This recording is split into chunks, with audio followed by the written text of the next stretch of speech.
بسم اللہ الرحمن الرحیم والصلاة والسلام علی رسولہ الکریم وعلی آلہ وصحبہ اجمعین۔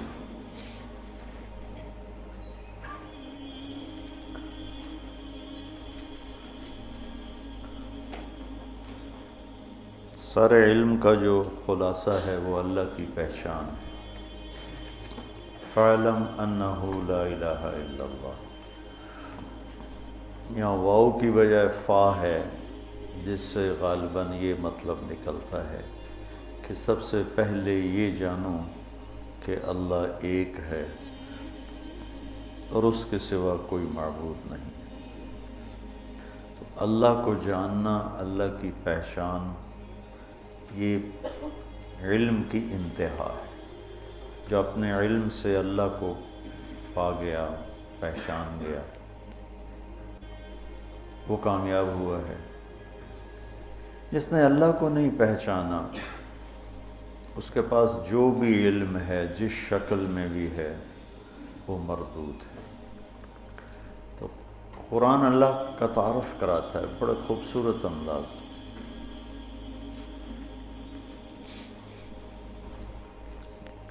مولانا الیاس صاحب رحمۃ اللہ علیہ جب دعوت کا کام شروع کیا تو اللہ کے تعارف سے بات شروع کی۔ جو پہلے علماء، صالحین، صوفیاء، اکابر جو واعظ و نصیحت فرما رہے تھے، وہ فوکس فرماتے تھے اعمال پر۔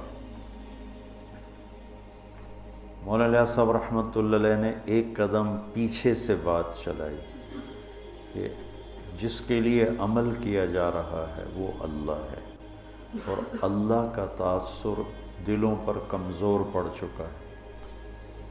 تو انہوں نے اللہ کو بولنا شروع کیا، اور ان کی زبان میں لکنت تھی، لا ینطلق لسانی۔ ان کے انتقال کے بعد پھر ان کے صاحبزادے مولانا یوسف صاحب رحمۃ اللہ علیہ نے جو اللہ اللہ کی رٹ لگائی، وہ لوگوں کے دلوں کا رخ اللہ نے اپنی طرف پھیر دیا۔ تو انبیاء کی بھی پہلی محنت جو ہوتی ہے وہ لا الہ الا اللہ ہوتی۔ جب اللہ کا یقین، اللہ کا تعارف مکمل، تو خیر موت تک نہیں ہو سکتا، لیکن اتنا کہ جو دلوں پر اثر انداز ہو جائے، تو پھر آگے احکام، اعمال کا کرنے کی کیفیت تبدیل ہو جاتی۔ حضرت عائشہ رضی اللہ تعالیٰ عنہ کا فرمان ہے، اگر قرآن ایک دم اترتا تو لوگ انکار کر دیتے۔ تو پہلے دلوں کو نرم کرنے والی آیات، توحید، رسالت، آخرت، جنت، جہنم، یہ آیات آئیں، اس سے دل نرم ہوئے۔ تو پھر سورہ بقرہ، آل عمران، نساء، مائدہ، یہ جن میں سارے احکام ہی احکام ہیں، پھر یہ اترنا شروع۔ تو تیسرے پارے میں ایک آیت ہے، آیت الکرسی۔ یہ اللہ کا، اس کو اعظم آیتن کہا جاتا، اطول نہیں، اعظم۔ اطول تو ہے اذا تداینتم بدین الی اجل مسمی، یہ اعظم آیت فی القرآن ہے کہ اس میں اللہ کے نام کا تکرار ایک آیت میں، ابھی میں آپ کو گن کے سناتا ہوں کہ کتنا ہے۔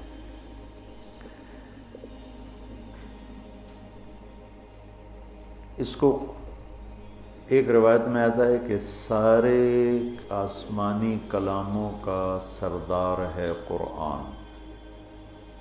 سارے آسمانی کلام، کتابیں، ان کا سردار ہے قرآن، اور قرآن کی سردار ہے سورہ بقرہ، اور سورہ بقرہ کی سردار ہے آیت الکرسی۔ میں دوبارہ سناتا ہوں۔ ساری آسمانی کتابوں کا سردار ہے قرآن، اور قرآن کی سردار ہے سورہ بقرہ، اور سورہ بقرہ کی سردار ہے آیت الکرسی۔ یہ اعظم آیت اذا تداینتم بدین اطول آیت فمن يعمل مثقال ذرة خيرا يره ومن يعمل مثقال ذرة شرا يره. یہ اخوف آیت ہے، سب سے زیادہ ہیبت ناک خوفناک قرآن کی علماء نے کہا ہے یہ آیت. ذرہ کے برابر نیکی ہے تو دیکھو گے، برائی ہے تو دیکھو گے. اس کو اخوف آیت اور ارجا آیت، سب سے امید والی آیت قرآن میں. یا عبادی الذین اسرفوا علی انفسہم لا تقنطوا من رحمت اللہ ان اللہ یغفر الذنوب جميعا. اس کو ارجا آیت ہے، سب سے امید والی آیت اور سب سے عدل والی آیت. اعدل آیت ان اللہ یأمر بالعدل والاحسان وایتاء ذی القربى وینہی عن الفحشاء والمنکر والبغی یعظکم لعلکم تذکرون. اور اشد آیت علی اہل النار، جہنم والوں پر سب سے خوفناک آیت فذوقوا فلن نزیدکم الا عذابا.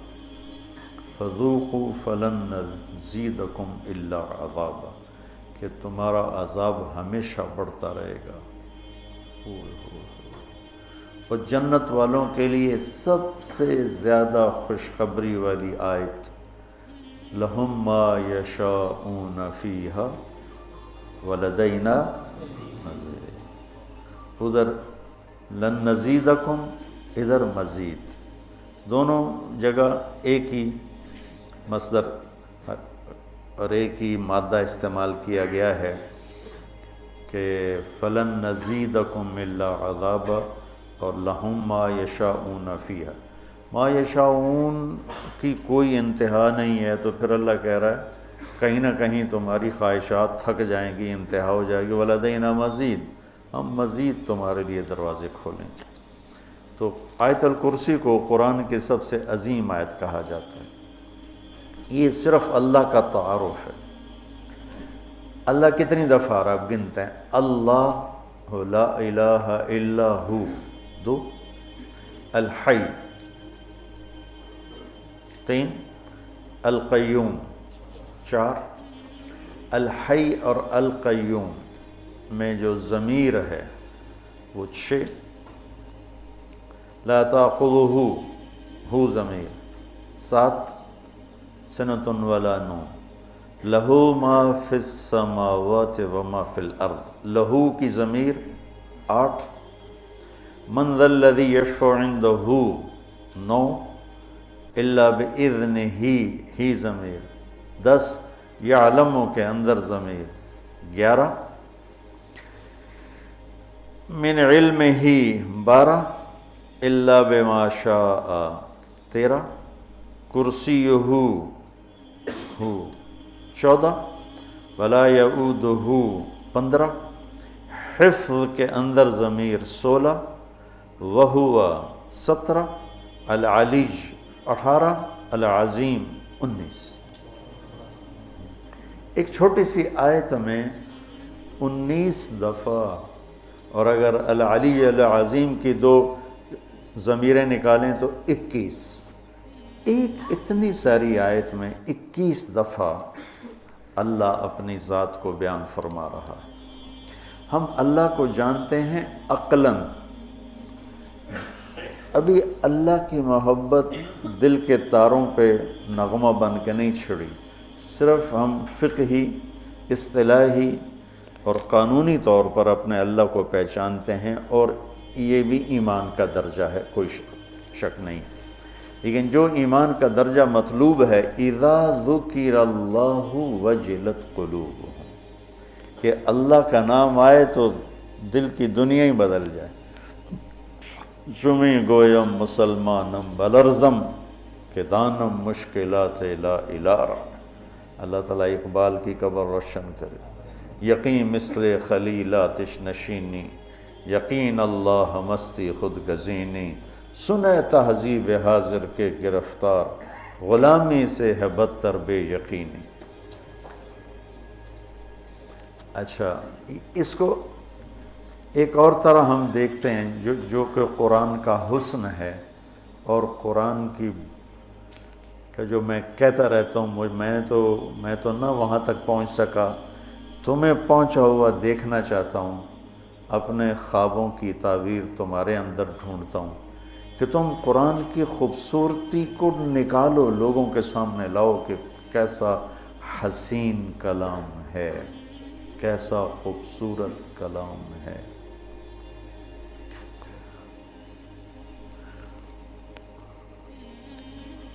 اللہ لا الہ الا ہو، اللہ اپنا تعارف کروا رہا ہے۔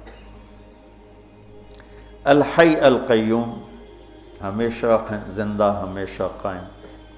لا تأخذہ سنۃ ولا نوم، لا ینأس ولا ینام تو نہیں کہا، چونکہ وہ طاقتور مفہوم لا ینام میں نہیں پیدا ہوتا۔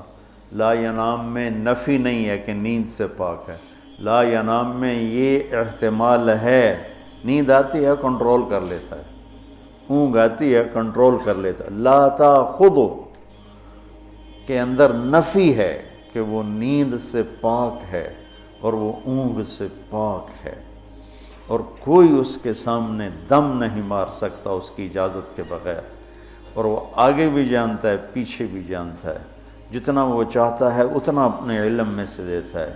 اس کی کرسی نے زمین آسمان کو گھیرے میں لیا ہوا ہے، اس سب کو کی حفاظت اس کو تھکاتی نہیں، اور وہ بلند ہے، عظیم ہے۔ ٹھیک ہو؟ اب ذرا ان جملوں میں آپ غور کریں کہ یہ آپس میں جڑے ہوئے کیسے ہیں۔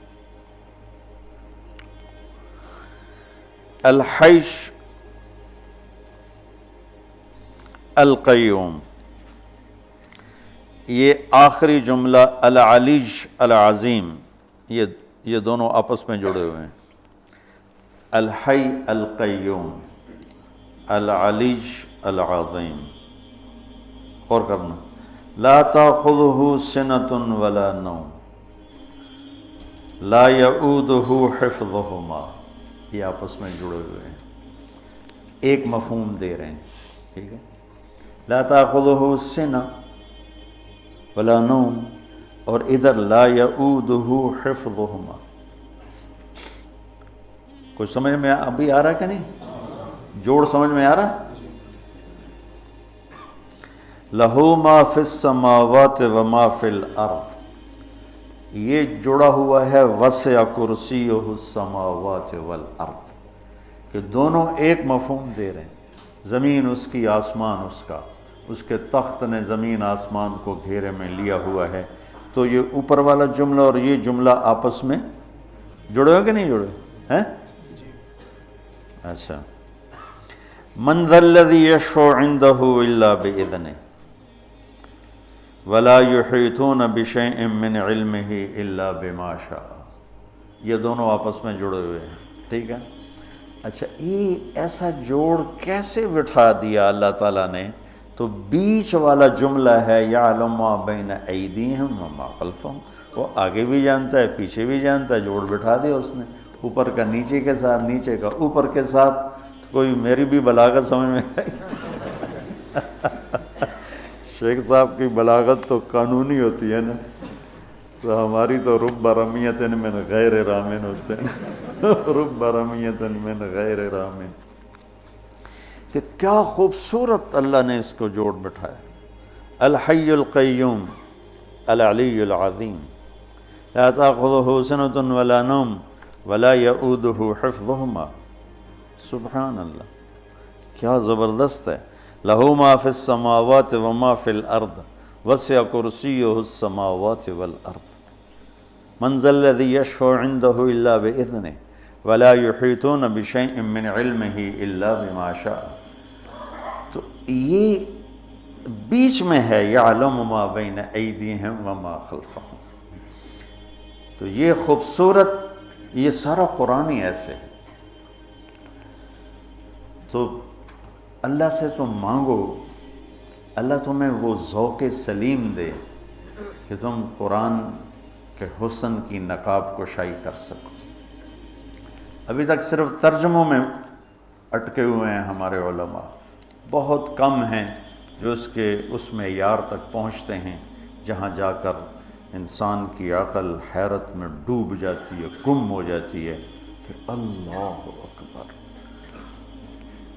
اللہ اکبر۔ اور یہ ایمان بالغیب نہیں ہے، یہ مشاہدے کی چیز ہے۔ ہاں ہم ایمان لائے کہ قرآن جیسا کلام کوئی نہیں، لیکن یہ مشاہدے کی چیز ہے کہ اس حد تک پہنچو، علم کی دنیا میں اتنی محنت کرو کہ تم پر کھل جائے یہ سارے کا سارا۔ پھر آگے نا اللہ تعالیٰ نے اپنی قدرت کے کچھ مناظر بیان فرمائے ہیں۔ زندگی اور موت، کون زندہ کون مردہ، مر کے کون جیتا ہے، یہ ساری باتیں بہت زمانے سے آ رہی ہیں۔ ہیہات ہیہات لما توعدون کا نعرہ لگانے والی ایک بہت بڑی دنیا ہے کہ کچھ نہیں ہے موت کے بعد، سب ایسا ہی ہے، کچھ بھی نہیں ہے، سب ایسا ہی ہے۔ اس سے پہلے حضرت ابراہیم علیہ السلام کی بات وہ میں بتا دوں۔ ابراہیم علیہ السلام کو نمرود کے دربار میں پیش کیا گیا، تو ابراہیم علیہ السلام نے کہا ربی الذی یحیی و یمیت، تو نمرود مناظرے پہ اتر آیا انا احیی و امیت، ٹھیک ہے، ایک کو قتل کر دیا، ایک کو چھوڑ دیا۔ تو انبیاء ایسے مناظرے نہیں کیا کرتے۔ اگر ابراہیم علیہ السلام مناظر ہوتے تو کہتے تیری تو دلیل ہی غلط، یہ تو دلیل کمزور ہے، ایک کو پکڑنا ایک کو چھوڑنا، یہ تو زندگی اور موت نہیں ہے، وہ اسی میں اس کو الجھاتے۔ انہوں نے فوراً وہ رخ چھوڑا اور کہا میرا رب ادھر سے سورج نکالتا ہے تو ادھر سے نکال دے۔ فبہت الذی کفر۔ انبیاء علیہ السلام جدال میں نہیں پڑھتے، مناظرے میں نہیں پڑھتے۔ تحفۃ العلماء حضرت تھانوی رحمۃ اللہ علیہ نے جو کتاب وہ کسی نے ان کے نا مواعظ کو ان 2 جلدوں میں جمع کیا، ان کے تو 30 جلدوں میں ہیں، تو اب وہ پڑھو اس میں مناظرے کا باب کہ کتنی انہوں نے اس کی نفی فرمائی ہے کہ یہ فتنے کا راستہ ہے، اس سے خیر نہیں پھیلتی، اس سے شر ہی پھیلتا ہے، مثبت طریقے سے کام کرنے پر لوگوں کے دلوں پہ اثر ہوتا ہے۔ تو ابراہیم علیہ السلام نے مناظرے سے ہٹ کر دوسرا راستہ اختیار کیا۔ مناظر کیا کرتا، اس کی دلیل کو کاٹتا، اس کی دلیل کو رد کرتا، اس کا ذوف بیان کرتا۔ ابراہیم علیہ السلام نے کیا کیا، یہ تو بالکل ہی ان پڑھ ہے، کہ اچھا بھائی تو سورج ادھر سے نکال دے۔ تو اس کے بعد واقعہ ہے عزیر علیہ السلام کا۔ عزیر علیہ السلام کے دور میں بخت نصر نے بیت المقدس پہ حملہ کیا اور ساری بستی کو تباہ و برباد کر دیا اور لاشوں کے انبار لگا دی۔ تو عزیر علیہ السلام اپنے گدھے پہ جا رہے تھے، تو وہ دیکھ کر کہنے لگے انا یحیی ہذہ اللہ بعد موت، یہ سارے کیسے زندہ ہوں گے؟ وہ تو نبی تھے تو ان کو سکھانا بھی تھا۔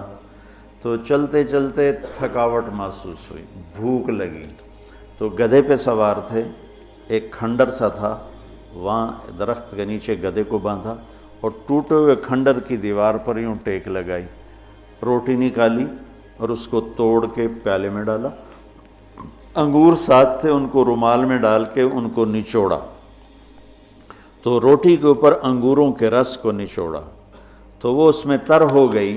تو تھوڑی دیر یہ روٹی رس میں بھیگی رہے تاکہ نرم ہو جائے، پھر کھاؤں گا، اس خیال سے اس چھوٹی دیوار سے یوں ٹیک لگائی ایسے، اور آگے ایک چھوٹی سی اس دیوار تھی اس پر یوں ٹیکا، اور یہاں تھے اور اللہ نے جان نکالی۔ فَأَمَاتَهُ اللَّهُ مِئَةَ عَامٍ۔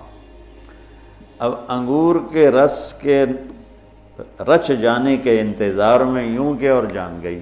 100 برس کے بعد اللہ نے اٹھایا، کم لبثت؟ قال یوما، ایک دم نکلا ایک دن، پھر سورج دیکھا تو خود ڈھل گیا تھا، نہیں بعد یوم۔ قال بل لبثت 100 عام، نہیں عزیر تو 100 سال زندہ رہا ہے۔ یا اللہ 100 سال، وہ کیسے؟ کہ اپنا کھانا دیکھو ذرا، الی طعامک و شرابک لم یتسنہ، انگور کی شراب سب سے اعلیٰ شراب بنتی ہے کہ وہ بہت جلدی جھاگ چھوڑتا ہے، خمیر بن جاتا ہے، تو 100 برس کے بعد دیکھا تو روٹی تازہ، انگور کا رس اس میں تازہ، اور وہ نرم پر بھری ہوئی پڑی ہے، اور کھوتا شریف غائب ہے جس نے 4 کھوتا غائب اور روٹی نرم، پانی ویسے انظر طعامک و شرابک لم یتسنہ. تو دیکھ ذرا تیرا جو پانی اور پینا ہے، کھانا ہے، وہ تو بالکل ٹھیک ہے، لیکن تیرا گدھا کدھر ہے؟ وہ تو کوئی نہیں ہے کہ دیکھ میں اسے کیسے اب زندہ. انظر الی العظام کیف ننشزها ثم نکسوها لحما. ابھی دیکھ میں کیا کرتا ہوں.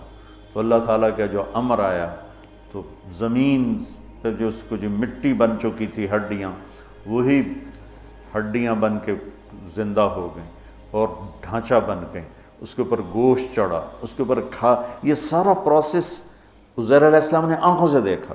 سارا گدھا مکمل ہوا، اور جب مکمل ہوا تو اللہ نے روح ڈالی تو عزیٰ کہ السلام علیکم.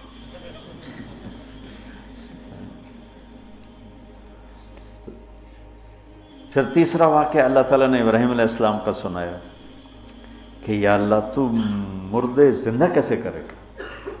قال اولم تؤمن قال بلا ولکن لیطمئن قلبی، اطمینان قلب کے لیے چاہتا ہوں.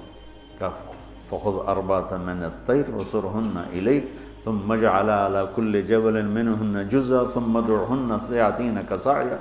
کہ 4 پرندے لے لے. وہ کوئی 4 پرندے تھے، مفسرین نے لکھے ہیں، کوئی کہتا ہے مور تھا، کبوتر تھا، فاختہ تھی، کوا تھا، جو بھی تھے، بہرحال 4 پرندے تھے، اس سے کوئی بحث نہیں کہ کون سے تھے. ان کو اپنے سے مانوس کر لیا، پھر اس کے بعد ان کو کاٹا اور ان کے کیما کر کے بوٹیاں ملا دی، اور ایک حصہ یہاں، ایک یہاں، ایک یہاں، ایک یہاں.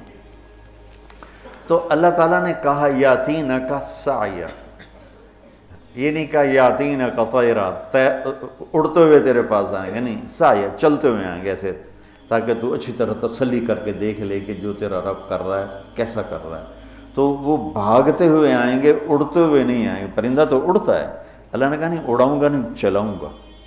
اور گردن کے بغیر، گردنیں ہاتھ میں، اور بلاؤ ان کا مور آ جائے تو اس کے اجزاء اوپر اٹھے، جمع ہوئے، مور بنے، سر کے بغیر وہ چلتا آ رہا ہے، تاکہ ابراہیم علیہ السلام اچھی طرح دیکھ لیں. اڑتے ہوئے آئے تو شاید وہ تیزی کی وجہ سے پورا پتہ نہ چلے، تو اس طرح آئے، اس طرح. تو جب وہ گردن 7 فٹ کی تو 7 ہی فٹ ہوگی. ہر ایک گردن فٹ کرتا ہے کہ وہ فٹ ہوگی. مولانا نظر الرحمان صاحب سے سنا، میں نے خود نہیں پڑھا، کہ وہ جب وہ مور آیا تو کوے کی گردن آگے کر دی، تو اس نے گردن یوں کر دی. پھر اس نے وہ کبوتر کی گردن یوں کر دی. پھر جب مور کی تو اس نے گردن بیچ میں گھسیڑ دی، تو وہ زندہ ہو گیا. تو اللہ تبارک و تعالیٰ اپنی قدرت سے جو چاہے کر کے دکھاتے. لا کے ساتھ ساری مخلوق کی نفی ہو جاتی ہے، کہ لا کے تلوار کے نیچے ہر چیز کی نفی ہے، الا اللہ کے ذریعے صرف اللہ کی ذات کا اس بات ہے کہ کرنے والا صرف اللہ ہے. لا کے نیچے اوپر 7ویں آسمان نہیں، عرش سے لے کر تحت الثری تک ہر چیز اس مالک کے سامنے بے بس ہے. جو لا کہا وہ لا ہوا، وہ لا بھی اس میں لا ہوا، جز لا ہوا، کل لا ہوا، پھر کیا ہوا؟ اللہ ہوا. لا کی طاقت ہے جو ساری کائنات کو زیر و زبر ہوتا دکھا رہی کہ ساری طاقتوں کا منبع صرف اللہ ہے. اللہ کے سوا کوئی پکارے جانے کے قابل نہیں، اللہ کے سوا کوئی مدد کے لیے پکارے جانے کے لائق نہیں، صرف اللہ ہے جو شہرک سے زیادہ قریب ہے. وہ شیخ صاحب نے ایک بات بتائی جو اذا سألک عبادی انی میں، کہ فإنی قریب، میں نے پہلے بتا چکا نا آیت، کہ اس میں اللہ تعالیٰ کہہ رہا ہے کہ تو میرے قریب ہو نہ ہو میں تیرے قریب ہوں. اور اس میں ایک تھوڑا سا اضافہ میری طرف سے ہے کہ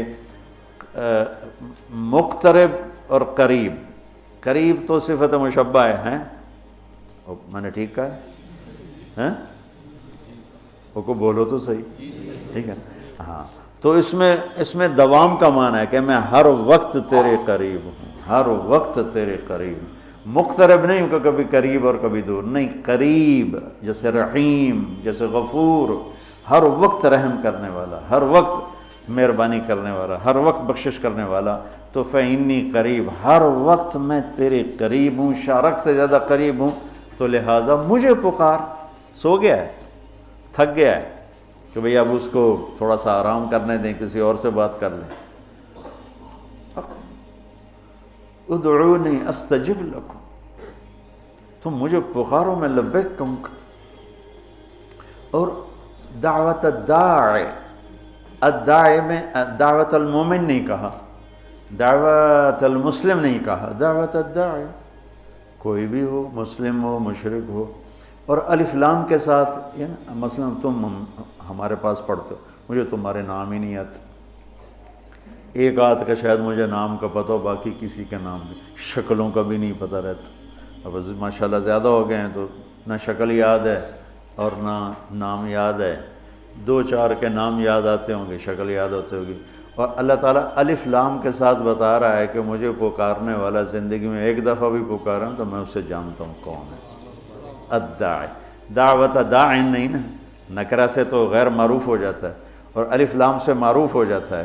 تو اللہ تعالیٰ یوں فرما رہا ہے کہ مجھے دعوتاً ایک دفعہ پکارنے کو کہتے ہیں نا، کہ جس نے کبھی زندگی میں ایک دفعہ بھی یا اللہ کہا تو 7 ارب انسانوں میں اس کو مجھے پتہ یہ کون ہے۔ عجیب دعوت الداعی۔ تو پکارے جانے کے قابل صرف ایک ہستی ہے اور اس کا نام ہے اللہ، باقی سب اسی کے محتاج ہیں، اسی سے لیتے ہیں، اسی کے آگے جھکتے ہیں۔ پھر اللہ تعالیٰ نے ترغیب دی ہے مال خرچ کرنے کی۔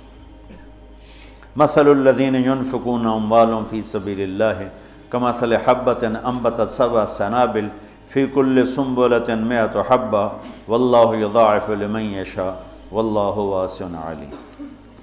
یہاں ہے سنابل، اور یوسف علیہ السلام کے قصے میں ہے انی ارا 7 سنبلات خضر و اخری یابسات۔ تو وہاں چونکہ صرف ہیں ہی 7 تو اس کے لحاظ سے چھوٹی جمع کو کیا کہتے ہیں؟ جمع مکسر ہیں شیخ؟ جمع چھوٹی جمع کے لیے کیا آتا ہے؟ جمع قلت۔ اللہ کے بندو، تم سے تو زیادہ مجھے یاد ہے۔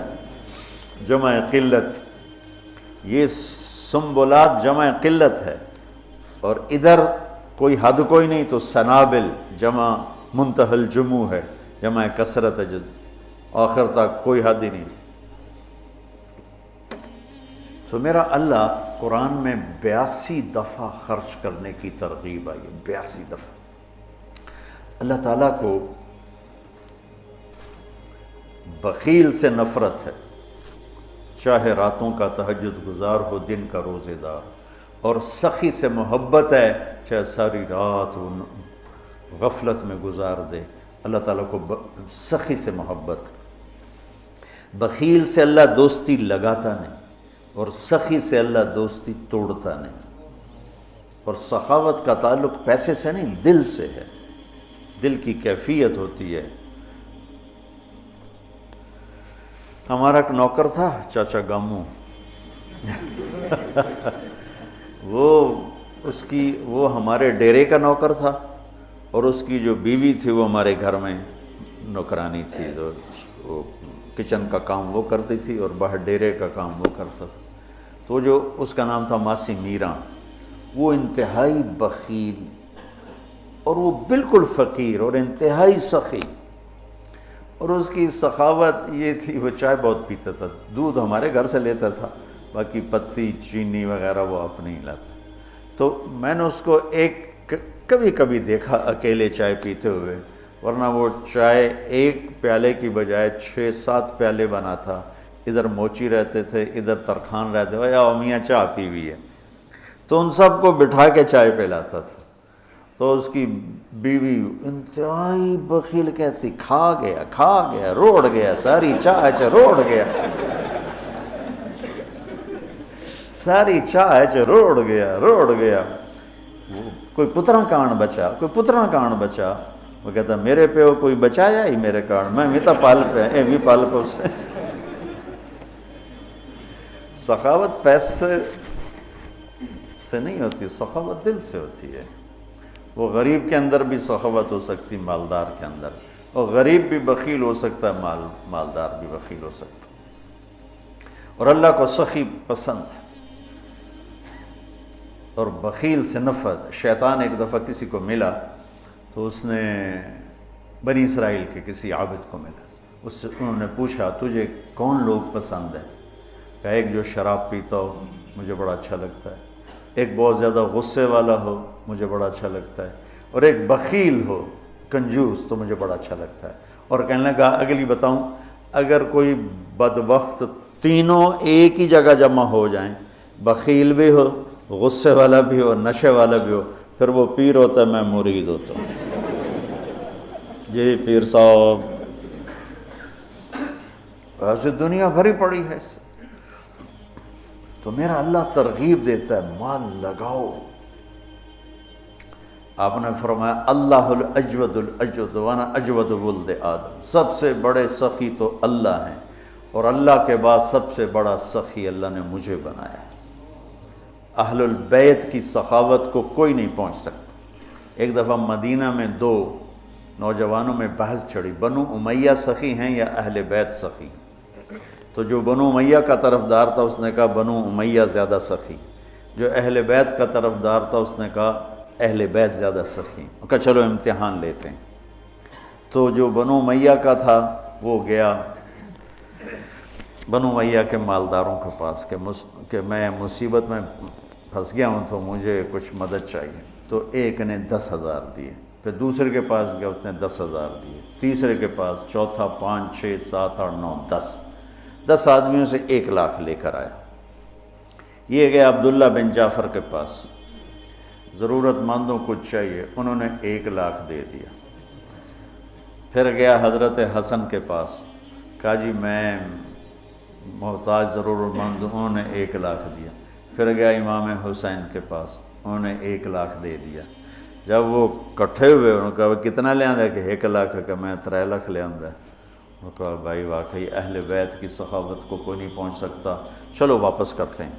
تو بنو امیہ کا جو حامی تھا وہ گیا، حضور ہم تو خالی ویسے ہی کر رہے تھے، ضرورت نہیں تھی، یہ برائے مہربان۔ ان کا ٹھیک رکھ دو، دوسرا ٹھیک ہے رکھ دو، تیسرا چوتھا 5واں 6واں 7واں 8واں 9واں 10، ٹھیک ہے بھائی رکھ دو، واپس کر دو، واپس ہو گیا۔ اب یہ گیا عبداللہ بن جعفر کے پاس، حضرت وہ ہم تو ایسے ہی امتحان لے رہے تھے، ہمیں تو ضرورت کوئی نہیں، آپ واپس لے لیں۔ امام حسن صاحب، امام حسین صاحب، انہوں نے فرمایا جب اہل بیت کے گھر سے کوئی چیز نکل جاتی ہے واپس نہیں آیا تھا۔ سخی امام علی نقی رحمہ اللہ تعالی علیہ السلام، یہ رہتے تھے سامرہ میں، سامرہ بغداد کے پاس ایک جگہ۔ تو ان کے پاس ایک شخص آیا کہ حضور میرے اوپر 30,000 دینار قرضہ ہے۔ کون ہو، کہاں سے آئے ہو، قرضہ ہے نہیں ہے؟ اچھا پہلے سنو، 30,000 دینار بنتا کتنا ہے؟ 60 کروڑ روپیہ۔ یہ کہو زبان سے۔ تو انہوں نے اپنے خادم سے پوچھا پڑھے ہیں؟ کہ جی پڑھیں، کا اٹھا کے دے دو۔ نہیں پوچھا، 60 کروڑ۔ سانو 100 روپیہ دینے نا، رسید سن نال دیو۔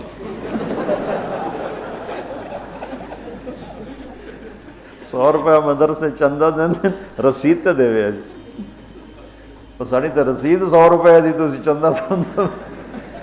یقین مانو اگر آپ اہل البیت کے قصے سخاوت کے پڑھو، آپ یقین نہیں آتا کہ 60 کروڑ روپیہ ایک سائل کو دے دیا۔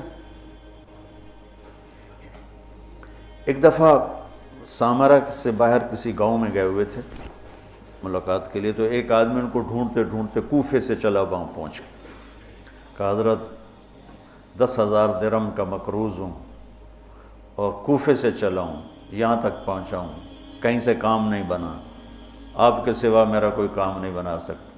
اچھا، ان دنوں ان کے پاس کچھ بھی نہیں تھا۔ فرمانے لگے بھائی میرے پاس تو کچھ ہے نہیں۔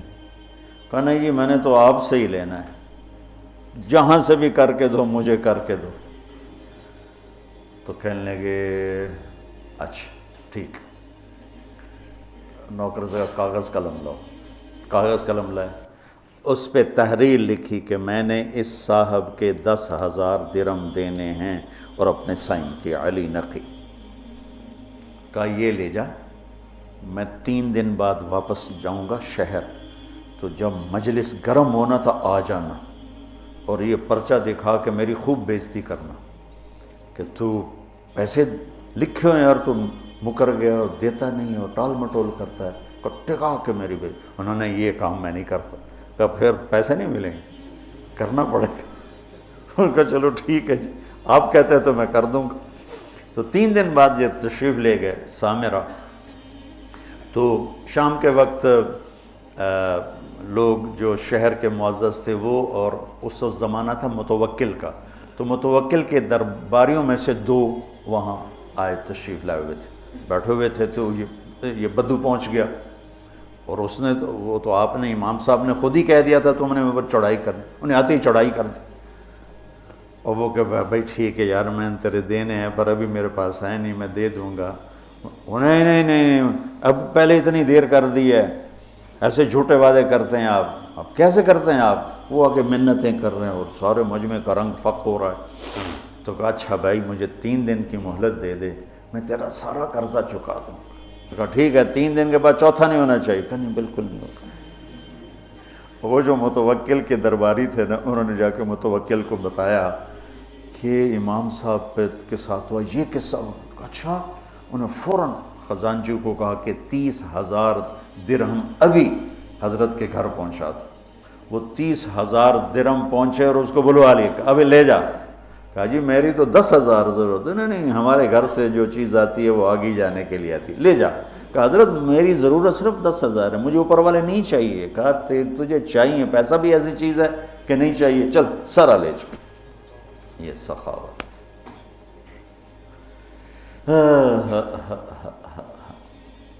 علم والے کی شان ہے کہ اسے سخی ہونا چاہیے۔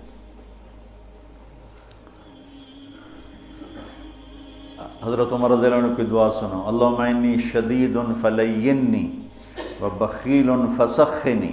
یہ تو توازن کہتے بخیل فسخنی، ورنہ ان حضرات کی سخاوت کو کون پہنچ سکتا ہے، لیکن یہ میں حضرت عمر کی دعا آپ کو بتا رہا ہوں۔ تو اللہ کو سخاوت پسند ہے۔ اس کے برعکس معاشرے کو تباہ کرنے والی چیز سود ہے۔ تو سود کو اللہ نے اتنا حرام قرار دیا کہ اعلان جنگ کر دیا۔ شرک بڑا گناہ ہے یا سود؟ جی شرک بڑا گناہ ہے، کیونکہ اللہ کہتا ہے ان اللہ لا یغفر ان یشرک بہ، میں شرک معاف نہیں کروں، باقی جس کو چاہوں معاف کر دوں۔ تو شرک کے خلاف تو نہیں کہتا اعلان جنگ ہے، سود کے خلاف کہتا ہے میرا اعلان جنگ ہے۔ سود شرک سے چھوٹا گناہ ہے لیکن اعلان جنگ ہے، اور صرف اپنا نہیں کہا، میں اور میرا رسول دونوں تمہارے خلاف اعلان جنگ کریں۔ کہ سود لوگوں کے چولہے بجھا دیتا ہے، اور سود حرص و ہوس پیدا کرتا ہے، انسانوں کو درندہ بنا دیتا ہے، اور معاشرہ تباہ و برباد ہو جاتا ہے، اور پیسہ چند ہاتھوں میں سمٹ کے رہ جاتا ہے۔ تو 2 گناہ ایسے ہیں جن پر اللہ نے فَجَزَاؤُهُ جَهَنَّمُ خَالِدًا فِيهَا، حالانکہ ایمان والے کے لیے ہمیشہ کی جہنم نہیں ہے، نکل آئے گا کسی نہ کسی دن، لیکن قتل اور سود پر اللہ نے کہا جزاؤ جہنم خالداً فیہا، کہ جو سود نہیں جو قتل کر رہا ہے اس کی جزا جہنم ہے اور یہ ہمیشہ جلے گا، اور سود کھانے والے کے لیے فرمایا کہ یہ جہنم میں ہمیشہ جلے گا۔ اور سب سے بدترین شکل آپ نے سود کھانے والوں کی دیکھی کہ جب آپ معراج میں گئے تو آپ نے دیکھا کچھ لوگ ہیں جن کے پیٹ ہیں جیسے بڑے بڑے گنبد، اس پیٹ کے اندر سانپ چل رہے ہیں جو ان کو اندر سے کاٹ رہے ہیں، اور ان کی چیخ و پکار ہے۔ آپ نے پوچھا یہ کون لوگ ہیں؟ کہا یہ سود کھانے والے۔ ایک تو بینک سود پہ پیسہ دیتے ہیں، سود پر، اور ایک عام لوگ بھی اب سود پہ پیسہ دیتے ہیں۔ میں لکی مروت گیا تو مجھے ایک شکایت یہ بھی ملی کہ یہاں حد سے زیادہ لوگ سود پہ پیسہ دیتے ہیں، بغیر قرض حسنہ کوئی دیتا ہی نہیں ہے، جب بھی دیں گے سود پر دیں گے۔ اور اللہ اس کے رسول سے اعلان جنگ قبول ہے چند ٹکے کے پیچھے، چونکہ اسلام سخاوت کا درس دیتا ہے، اسلام فیاضی کا درس دیتا ہے، سبق دیتا ہے، تو اور سخاوت سے معاشرہ خوبصورت ہو جاتا ہے، محبوب ہو جاتا ہے۔ ایک دفعہ عبداللہ بن جعفر اور حسنین کریمین علیہم السلام یہ مکہ سے مدینہ آ رہے تھے، راستے میں بھوک لگی تو ایک بابا اور بڑھیا کا خیمہ، تو کہنے لگے ہم ہاشمی لوگ ہیں، کچھ کھانے کو مل جائے گا؟ اس نے کہا بیٹھیں، تشریف رکھیں۔ تو ایک بکری کھڑی تو اس نے گرا دی، تو انہوں نے پوچھا آپ کے پاس کچھ اور بھی ہے؟ کہا بس یہی ہے۔ کہا تو آپ اس کو ہمارے لیے ذبح کر رہے ہیں تو خود کیسے گزارا ہوگا؟ تو وہ کہنے لگا مہمان تو بھوکا نہیں جائے گا، میرا گزارا آپ پہ اللہ کرے گا۔ تو انہوں نے وہاں کھانا کھایا اور کہا کہ جب مدینے آؤ تو ہم سے مل لینا۔ اب ایک ہی بکری تھی، وہ ذبح ہو گئی، تو وہ بھوک نے تنگ کیا، تو بابے نے کہا بڑھیا سے کہ اب چلیں مدینے، شاید وہ لوگ مل جائیں تو کچھ ان سے ہماری مدد ہو جائے۔ چلو گئے، دونوں گلی میں جا رہے تھے، امام حسن کی نظر پڑ گئی، انہوں نے پہچان لیا۔ کہا بابا جی مجھے پہچانتے ہو؟ ان کا جی نہیں۔ کہا ہم آپ کے مہمان ہیں۔ غلام سے فرمایا اس کو 1000 بکریاں دے دو اور 2000 دینار دے دو اور حسین کے پاس بھیج دو۔ حسین کے پاس بھیج دیا۔ انہوں نے پوچھا بھائی صاحب نے کتنا دیا ہے؟ کہا 1000 بکری اور 2000 دینار۔ کہا 1000 بکریاں دے دو، 2000 دینار دے دو، اور انہوں نے عبداللہ بن جعفر کے پاس بھیج دیا۔ انہوں نے پوچھا میرے بھائیوں نے کیا دیا ہے؟ کہا جی 1000 بکری، 2000 دینار۔ تو فرمانے لگے غلام سے کہ 2000 بکریاں دے دے، 4000 دینار دے دے۔ پھر کہنے لگا بابا اگر تو پہلے آتا نا میرے پاس تو اس سے بھی زیادہ دیتا، اب میرے بڑے بھائیوں نے جتنا دیا ہے اس سے زیادہ دیتے ہوئے مجھے شرم آتی ہے، اگر تو پہلے آتا میں تمہیں اس سے زیادہ دیتا۔ کیا سخاوت!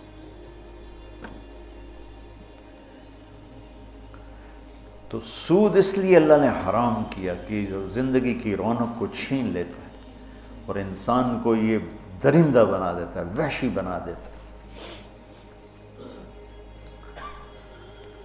شکر ہے مطلب اب ایک سود پہ لینا، پیسہ لینا، اس سے کاروبار کرنا، تو اگر کاروبار صحیح ہے تو سود دینے کا گناہ موجود ہے۔ بہرحال یہ مفتی صحیح بتائیں گے، میں مسئلہ تو نہیں بتاتا۔ اگر میں کپڑا کے کاروبار کر رہا ہوں، یہ کاروبار کی میری کمائی حلال ہوگی، سود دینا میرا حرام ہوگا، لیکن جو سود لے رہا ہے اس کا تو سارے کا سارا غلاظت اور گندگی ہے، تو نجاست ہے۔ اور جو اعلان جنگ ہے وہ بھی سود لینے والے کے خلاف اعلان جنگ ہے۔ تیار ہو جاتا لوگوں کے مجبوریوں سے فائدہ اٹھاتے ہو، ہمارا تمہارے خلاف اعلان جنگ ہے۔ اور اللہ تعالیٰ کو سخی پسند ہے، سخاوت پسند۔ 3 آدمی اکٹھے ہوئے، چلو یار امتحان لیں، عبداللہ بن جعفر کا، عروبۃ الاوسی کا اور قیس بن سعد کا۔ تو وہ گیا عبداللہ بن جعفر کے پاس، کہا جی میں مسافر ہوں، کوئی میری مدد کر دیں۔ تو گھوڑے پہ سوار ہو رہے تھے تو پیچھے ہٹ گئے، کہنے لگے یہ گھوڑا بھی لے جائے، اس میں 4000 دینار ہیں،